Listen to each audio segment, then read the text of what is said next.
ഇത് നമ്മുടെ ദുആയാണ്, ഇത് നമ്മുടെ മോഹമാണ്, ഇത് നമ്മുടെ എന്നത്തെയും അഭിലാഷമാണ്. ദീർഘകാലം നമുക്കിടയിൽ പ്രകാശം പരത്താൻ, ദീർഘകാലം നമുക്ക് ആലംബമായിരിക്കാൻ,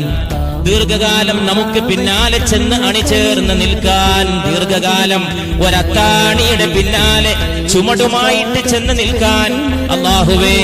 നേതൃത്വത്തിന്, ഞങ്ങളുടെ മഹാനേതൃത്വത്തിന് ദീർഘായുസ്സും ആയുരാരോഗ്യം